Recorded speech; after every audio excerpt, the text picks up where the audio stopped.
Welcome back to the channel. Thank you guys for spending another day with me. I really appreciate you going out of your way to like, comment, and subscribe. That helps me and the channel out a lot, so thanks for doing that.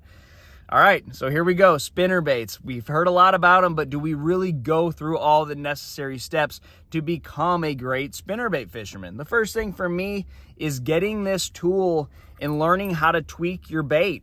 You know, if you got to switch this blade, you bend this wire out, you pull everything off, and you put a different blade on there. That's very important in spinnerbait fishing. We do all these tweaks to chatterbaits. We buy $25 chatterbaits. We put a bunch of different trailers on them. The spinnerbait is different. You can't just put a specific trailer on it and that's going to make the difference. You got to tweak the blades. You know, if I'm smallmouth fishing, or if I'm fishing release areas, or I'm just fishing a sunny day where you have a little bit of wind, but you don't have any clouds or rain or anything like that, I'm gonna downsize my blades. The blade to me is everything on the spinnerbait.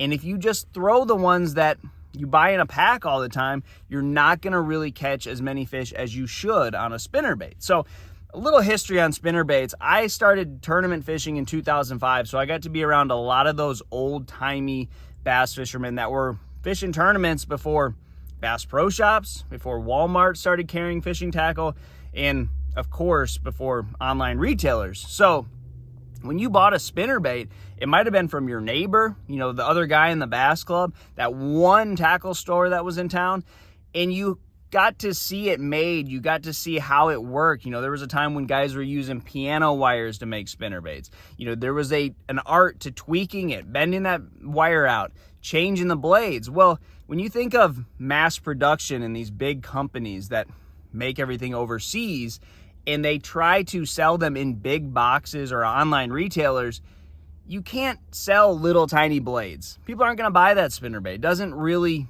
meet the consumer's eye. You know, it doesn't really appeal to us fishermen because we see, you know, big blades as shiny the same way fish see them and then don't bite them because it's too much.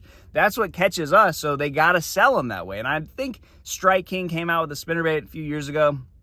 It was called the Razor Blades, where it had little tiny blades on it. And I don't know, I don't think they sell it anymore, but that was Kevin Van Dam or somebody at Strike King trying to show you that the big blades that you see on every spinnerbait when you buy one at the store or on an online retailer is not necessarily the best approach. You know, if you're smallmouth fishing, the first thing I do is I switch the blades, because smaller blades, you up the size of the spinnerbait and you can burn it. You know, if I'm in really clear water, I want small blades, a heavy weight, so I can wind, kill it, shoots to the bottom. You know, you don't have all that pull from that big blade. You can do so much more with the spinnerbait. You can fish it on bluff walls, deeper, you know, and on all types of different cover when you start messing with the blades. If you just take the blades out of the package, you know, out of a spinnerbait package the way it comes, that's a really one-dimensional bait. You can fish it like 5 feet or less around cover, but it's not really a bait that you can fish in all situations. That's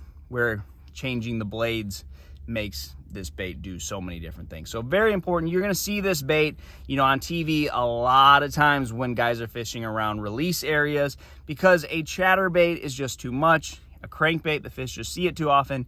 You can take a spinnerbait, downsize the blades, and make it imitate little bait fish, or a forage that every lake has, rather. So very important to not just take a spinnerbait and throw it out of the pack. Yeah, that'll catch you fish in one specific situation, but you want to have this bait rigged up all year round and throw it in all different situations. You have to tweak the blades. So try that, guys. Get you one of these tools. Very important, very, very efficient, you know, on your time management. When you're on the water, you can change blades out. I've seen pros do that when I fished with them. Bend it out, switch everything out, takes you a couple minutes, and you've got a spinnerbait that'll catch fish. So try that. Good luck to you guys, and I'll see you on the water.